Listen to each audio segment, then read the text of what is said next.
오늘은 다니엘서에 있는 말씀 가지고 장래 일을 주관하시는 하나님, 이런 제목으로 함께 은혜를 받고자 합니다. 우리 인간은 내일 일을 알 수 없는 미약한 존재라고 하는 것을 성경은 강조하고 있습니다. 신약 성경 야고보서 4장 13절 14절을 보면 들으라, 너희 중에 말하기를 오늘이나 내일이나 우리가 어떤 도시에 가서 거기서 1년을 머물며 장사하여 이익을 보리라 하는 자들아, 내일 일을 너희가 알지 못하는도다. 너희 생명이 무엇이냐? 너희는 잠깐 보이다가 없어지는 안개니라 그랬어요. 내일 일을 알지 못하는, 잠깐 보이다가 없어지는 존재가 인간이라고 말합니다. 여기에 우리 모두가 동의하시죠? 우리는 정말 안개와 같은 존재입니다. 내일을 알 수가 없습니다. 구약성경 잠언서 27장 1절에 보면 너는 내일 일을 자랑하지 말라. 하루 동안에 무슨 일이 일어날는지 네가 알 수 없음이니라 그랬어요. 하루 동안에 무슨 일이 일어날는지 알 수 없기 때문에 내일을 자랑하지 말라. 내일이 나한테 반드시 성공으로 다가올 줄로 장담하지 말라는 겁니다. 그러므로 항상 조심하고 항상 겸손하고 하나님 앞에 낮추어서 살라고 하는 것이 하나님이 주시는 메시지인 것입니다. 그러나 이 고대 사회 왕들을 보면은, 또 정복하는 왕들을 보면 얼마나 교만한지 말로 다 할 수가 없습니다. 자기가 마치 모든 걸 다 아는 것처럼, 전지전능한 것처럼, 자기가 마치 신적 존재인 것처럼, 심지어는 내가 신이다 이러면서 자기를 숭배하게 하는 그런 왕들도 있었습니다. 그런 왕들일수록 백성 위에 군림하고 백성들을 자기의 종처럼 생각하고 정복한 나라의 백성들을 노예로 이렇게 부리면서 자기의 권세를 자랑합니다. 이러한 시대에 바벨론으로 포로로 끌려간 다니엘이라고 하는 젊은이가 있었습니다. 청소년 때 끌려가서 3년 교육을 받고 나이 이제 갓 20살 조금 넘었을 때에 왕을 찾아가서 왕에게 애언을 하게 됩니다. 왕의 권세가 영원하지 않습니다. 왕의 나라도 영원한 나라가 아닙니다. 앞으로 이 세상은 하나님이 다스리시는 세상으로서 왕도 바뀌고 나라의 운명도 바뀐다고 하는 하나님의 주권, 하나님이 세계를 경영하신다는 것을 왕 앞에 가서 담대하게 애언을 했던 사람이 다니엘입니다. 어마무시한 그와 같은 용기입니다. 어떻게 그런 독재자, 정복자 왕 앞에 가서 왕의 권세가 영원하지 않다고, 왕의 나라도 영원하지 않다고, 세상 나라를 하나님이 다스리신다고 그렇게 말할 수가 있습니까? 그것은 다니엘이 용기가 있었을 뿐만 아니라 왕 자신이 이상한 꿈을 꾸고 그 꿈을 알고 싶어서 오히려 다니엘에게 꿈 해석을 요청했기 때문에 그런 일이 있었습니다. 느부갓네살 왕이 어떤 꿈을 꾸었는가를 한번 살펴봅니다. 2장 1절을 우리 다 같이 한번 읽어보겠습니다.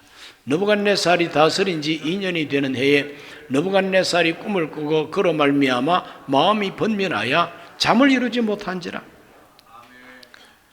세상 말로 이 개꿈을 꾸고 난 다음에는 금방 잊어버립니다. 그거 뭐 다시 한번 알고 싶은 마음도 없습니다. 꿈과 같이 사라지는 거죠. 그러나 계시적인 꿈, 하나님이 주시는 어떤 계시적인 꿈은 잊혀지지를 않는 법입니다.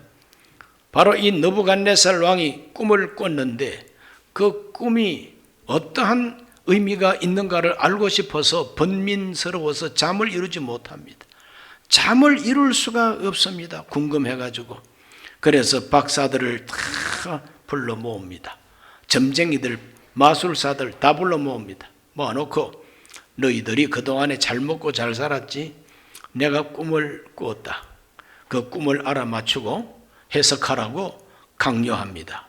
만약에 이 꿈을 알아내지 못하고 해석도 못하면은 내가 너희들의 몸을 두 쪽 낼 것이고 너희들의 집은 거름더미로 만들어 버리겠다 그랬어요.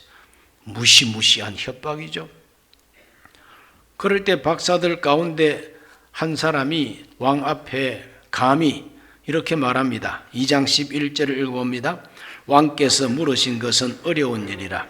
육체와 함께 살지 아니하는 신들 외에는 왕 앞에 그것을 보일 자가 없나이다 한지라. 신 외에는 알 자가 없다는 것이죠. 우리가 아무리 박사고 아무리 우리가 마술사라 할지라도 왕이 꾼 꿈을 우리가 어떻게 알 수가 있으며 그 꿈의 해석을 우리가 어떻게 할 수가 있느냐. 그러므로 왕이요, 무슨 꿈을 꿨는지 말이라도 해달라는 거예요. 듣기라도 해야 해석을 할 수가 있지 않습니까? 그럴 때에 느부갓네살 왕은 교만한 왕입니다. 잔소리하지 마. 내가 꾼 꿈 알아맞혀. 해석해. 못하면 다 죽일 거야. 이러다 보니까 다니엘과 그 세 친구도 죽게 생겼어요. 왜? 다니엘도 박사 그룹에 들어가 있으니까. 죽게 생겼어요. 그럴 때 다니엘이 왕을 찾아가서 아뢰어 올립니다. 2장 16절입니다. 다니엘이 들어가서 왕께 구하기를 시간을 주시면 왕에게 그 해답을 알려드리리이다. 시간을 주시면 해석을 알려주겠다고 가서 대답을 하니까 귀가 번쩍 뜨입니다. 모른다고, 모든 박사들은 알 수가 없다고, 우리가 신이 아닌 이상 알 수 없다 그러는데 이 유다 젊은이는 시간만 주면 해석해 주겠다 그럽니다. 온 백성들이, 온 대신들과 박사들과 왕실이 다니엘을 주목하게 됩니다. 신 외에는 알 수 없다는 것을 저 젊은이가 해석하겠다고 합니다. 그래서 기회를 주었지요. 기회를 주었더니 다니엘은 하나님께 기도합니다. 하나님께 간절히 기도하니까 하나님께서 알게 해주셨다 그랬죠. 2장 19절, 이에 이 은밀한 것이 밤의 환상으로 다니엘에게 나타나 보이매 다니엘이 하늘에 계신 하나님을 찬송하니라. 살아계신 하나님, 응답하시는 하나님, 모든 것을 알고 계신 하나님이시기 때문에 느부갓네살 왕이 무슨 꿈을 꿨는지, 그 의미가 무엇인지 하나님이 가르쳐 주셨다는 겁니다.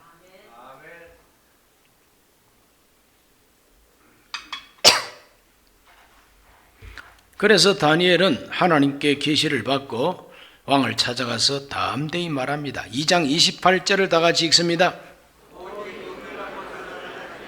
하늘에 계신 하나님이시라. 그가 느부갓네살 왕에게 후일에 될 일을 알게 하셨나이다.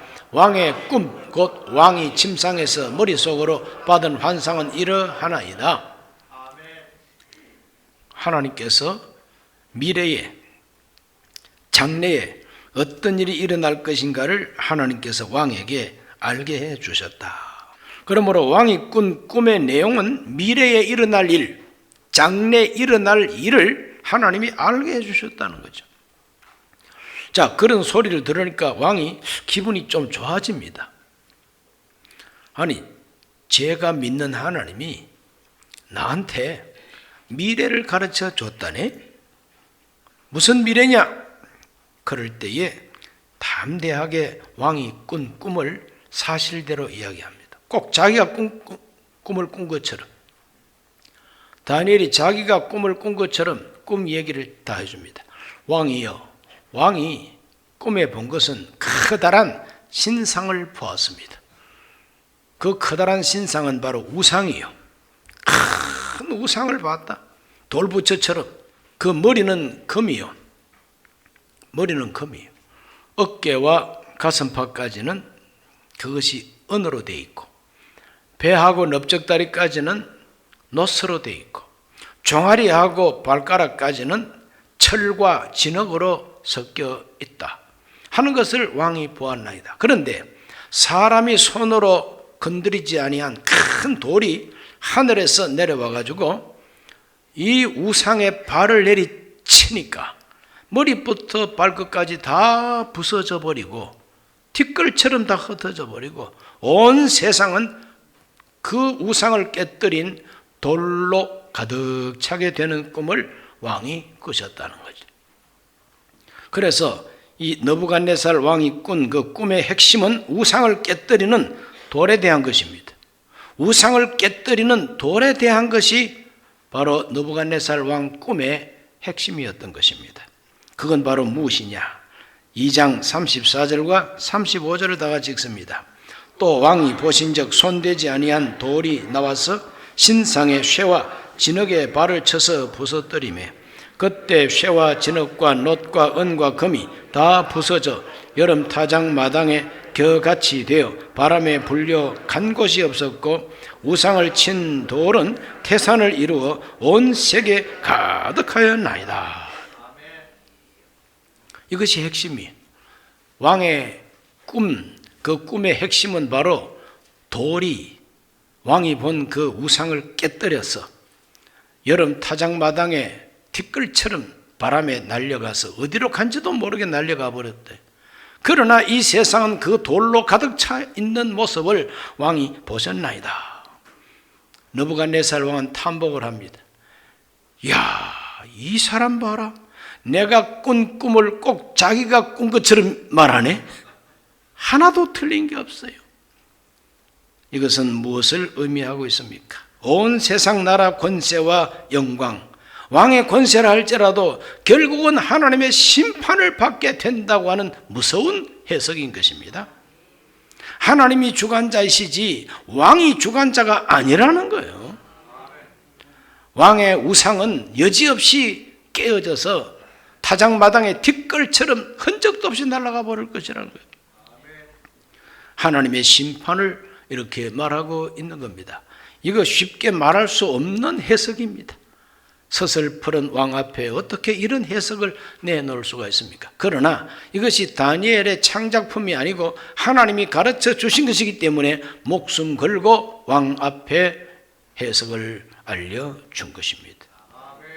다니엘이 참되고 확실한 해석을 했습니다.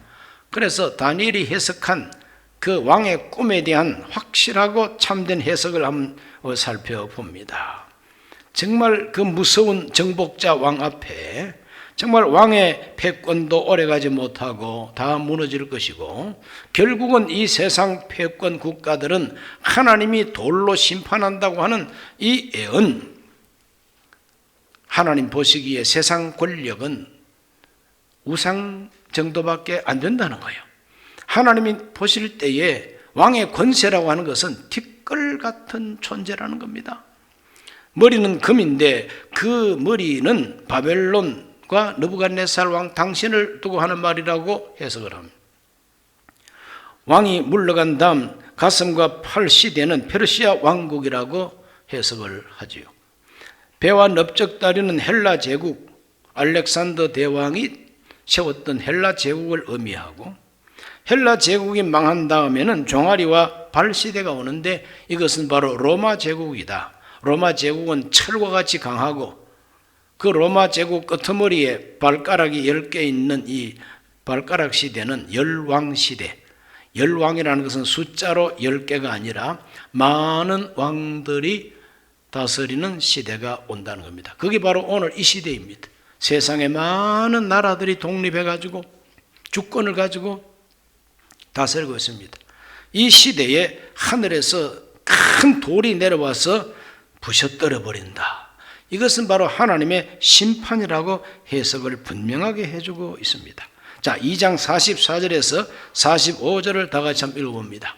이 여러 왕들의 시대에 하늘의 하나님이 한 나라를 세우시리니 이것은 영원히 망하지도 아니할 것이요 그 국권이 다른 백성에게로 돌아가지도 아니할 것이요 도리어 이 모든 나라를 쳐서 멸망시키고 영원히 설 것이라. 손대지 아니한 돌이 산에서 나와서 쇠와 놋과 진흙과 은과 금을 부서뜨린 것을 왕께서 보신 것은 크신 하나님이 장래일을 왕께 알게 하신 것이라.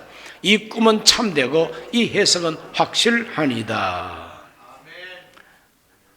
왕이 꾼 꿈은 참된 꿈이라는 겁니다. 그건 바로 사실이라는 겁니다.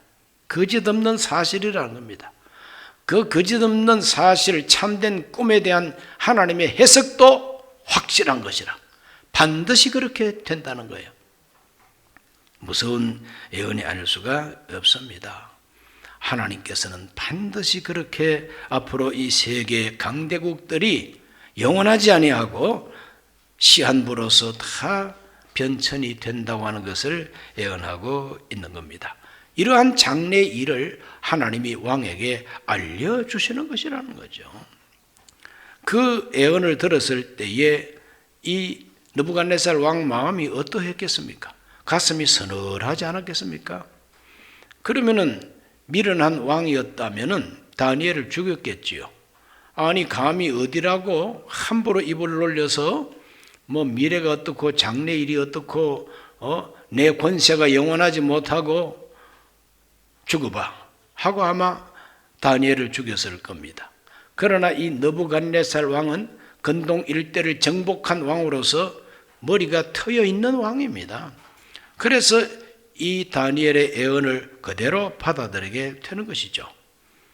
자, 사람이 손으로 만지지도 아니한 큰 돌이 내려와 가지고 이렇게 친다고 하는 것은 그 무엇을 의미하느냐? 하나님이 세상 나라를 심판하고 하나님의 나라를 세운다는 거예요.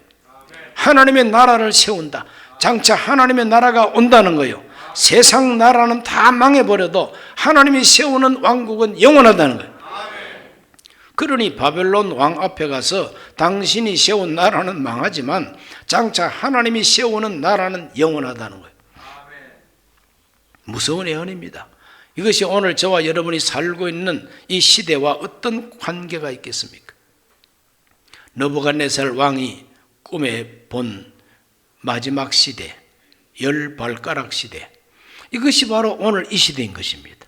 바로 이 시대에 하나님이 하늘에서 심판을 내리신다는 것입니다.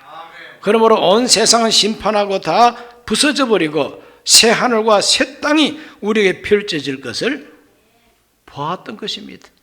또 그렇게 다니엘은 해석했던 겁니다.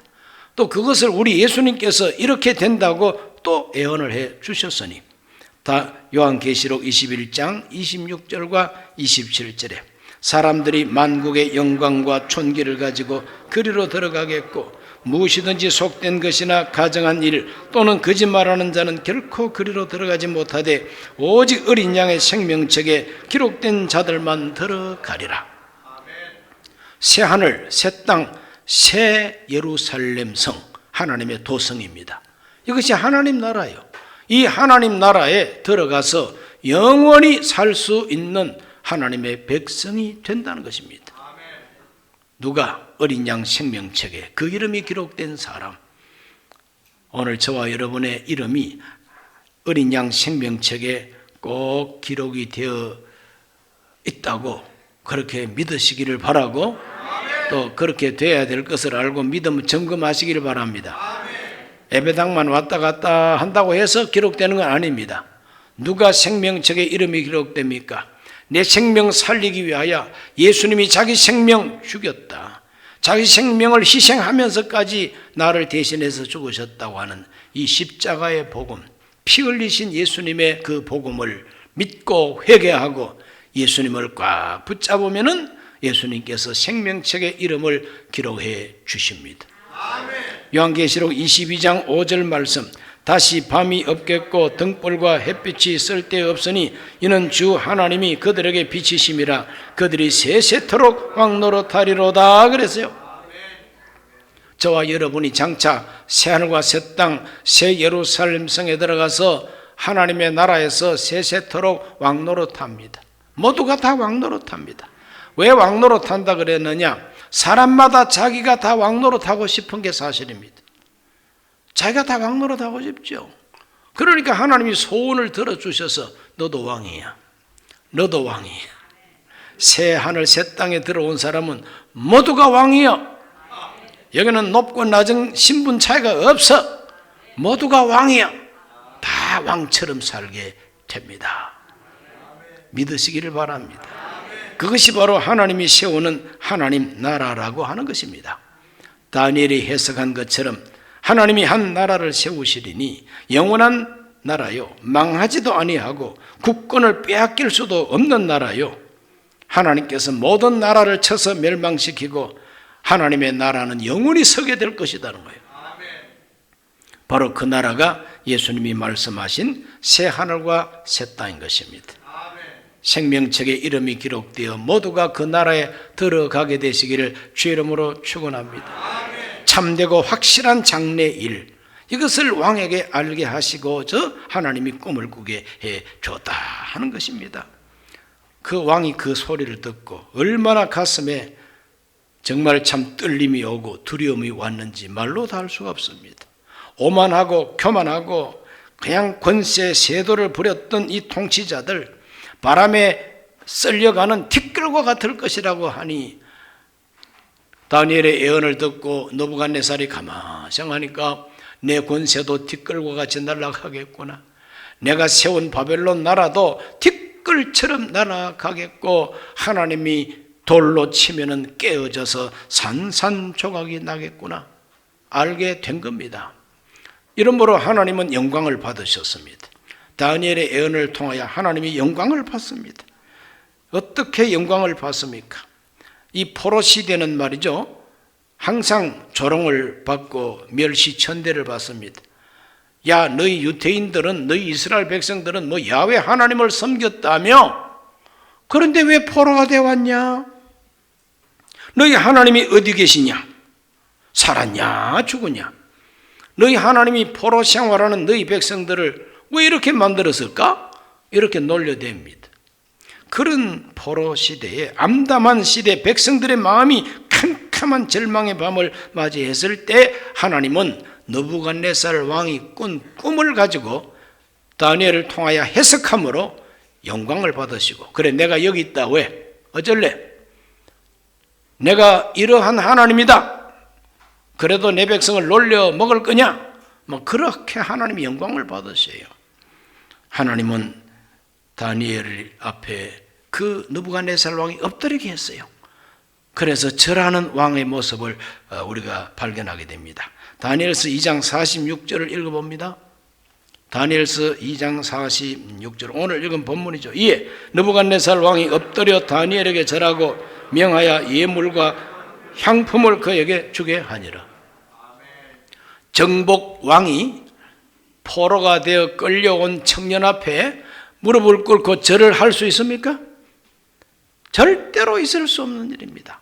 그런데 느부갓네살 왕은 다니엘 앞에 엎드려 절을 하고 향품을 드렸다는 거예요. 이거는 놀라운 기적입니다. 하나님이 영광을 받습니다. 이 소문이 확 바벨론에 퍼집니다. 우리 대왕이 무릎을 꿇었대. 청년 앞에 무릎을 꿇었대. 글쎄, 다니엘이라고 하는 사람 앞에 무릎을 꿇었다네. 왜? 꿈을 꿨는데 아무도 해석 못하는 걸 그 청년이 해석했다네. 그 청년이 기도하고 자기 신의 계시를 받아서 해석했다네. 그래서 왕이 무릎을 꿇었으면 그 야훼 하나님은 인정해야 마땅하지 않겠느냐. 하나님이 영광을 받으시는 것입니다.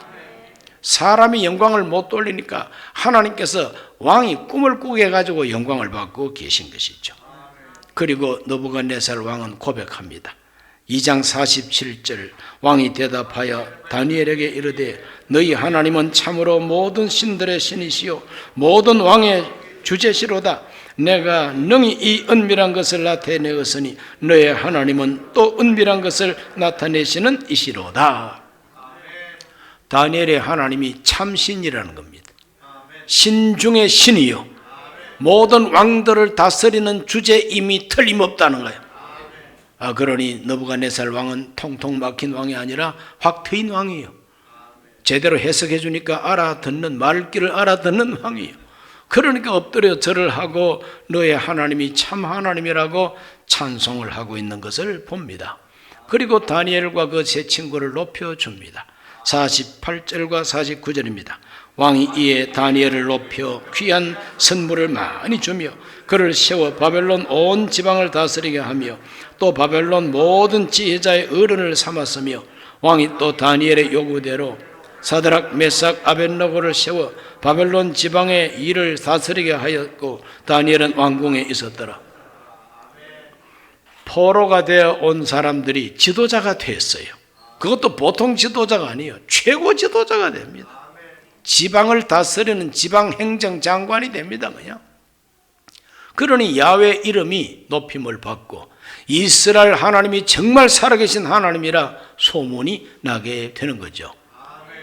그리고 이 왕은 두 번째 또 한 번 또 꿈을 꿉니다. 꿈도 잘 꿔. 그래서 느부갓네살 왕의 두 번째 꿈은 어떤 꿈이냐? 이 세상 한가운데 큰 나무가 서 있는 걸 봤어요. 그 나무가 가지가 뻗어서 큰 나무요. 온갖 새가 깃들고 그 나무 아래 온갖 짐승들이 행복하게 앉아서 풀을 뜯고 있습니다. 그 모습을 보고 있는데 하늘에서 거룩한 분이 한 분 내려오시더니 외칩니다. 이 나무를 베어버리라. 이 나무를 베어버리라. 그루터기만 남겨놓고 다 베어버리라. 새들을 쫓아버리라. 짐승들도 다 쫓아버리라. 느부갓네살 왕이 정신을 차리고 지극히 높으신 하나님이 세상 나라를 다스린다는 걸 깨닫기까지는 소처럼 풀을 뜯어먹게 하라. 이러한 꿈을 꾸게 되는 겁니다. 그래서 느부갓네살 왕이 하도 가슴이 서늘해서 다니엘한테 묻습니다. 내가 이런 꿈을 꿨는데 이것도 한번 해석해 봐라. 이것도 한번 해석해 달라 그럽니다. 그럴 때 다니엘은 진짜 겁났습니다. 왜냐? 그 나무 꿈은 느부갓네살 왕 개인을 두고 하는 하나님의 애언이니까. 왕이 교만하고 왕이 하나님 앞에 오만하고 정신을 차리지 못하고 독재하니까 하나님께서 왕을 베어버린다. 백성들로부터 추방을 당한다. 짐승처럼 될 거다. 그렇게 해석을 하게 됩니다. 4장 25절에서 26절을 다 같이 한번 읽어봅니다. 왕이 사람에게서 쫓겨나서 들짐승과 함께 살며 소처럼 풀을 먹으며 하늘 이슬에 젖을 것이요 이와 같이 7대를 지낼 것이라. 그때 지극히 높으신 이가 사람의 나라를 다스리시며 자기의 뜻대로 그것을 누구에게든지 주시는 줄을 아시리이다. 또 그들이 그 나무 뿌리에 그루터기를 남겨두라 하였은즉 하나님이 다스리시는 줄을 왕이 깨달은 후에야 왕의 나라가 견고하리이다. 왕이 깨달아야만이 하나님이 회복시켜 준다는 해석입니다. 깨닫지 못하고 아직까지 깨닫지 못하고 하나님 앞에 건방을 떨고 교만을 떨고 오만을 떨고 마음대로 사람을 막 불가마에 집어 던지고 사드락 메삭 아벳네고까지 양 풀무불에 집어 던지고 자기 신상을 만들어 가지고 절하게 하고 이게 뭐 하는 짓이냐? 하나님이 당신을 베어버린다는 거예요. 하나님이 다스린 줄을 깨달으면 다시 회복시켜 준다 하는 애언이니 이거 정말 말하기가 너무너무 어려운 애언이 아닐 수가 없습니다. 그러나 기적이 일어났어요. 그 다니엘의 해석을 듣고 느부갓네살 왕이 회개를 합니다. 고백을 합니다. 신앙 간증하듯이 고백을 합니다. 다니엘서 4장 전체에서 다니엘이 한 말은 별로 없고 느부갓네살 왕이 자기가 꾼 꿈이 자기한테 이루어졌다는 걸 자백하게 됩니다. 4장 34절을 다 같이 읽어봅니다. 그 기한이 참에 나 느부갓네살이 하늘을 우러러 보았더니 내 총명이 다시 내게로 돌아온지라. 이에 내가 지극히 높으신 이에게 감사하며 영생하시는 이를 찬양하고 경배하였나니 그 권세는 영원한 권세요 그 나라는 대대 이르리로다. 이것이 기적이라는 것입니다. 정복한 왕 유다 나라를 완전히 초토화시킨 그 백건국의 대왕이 하나님 앞에서 고백합니다.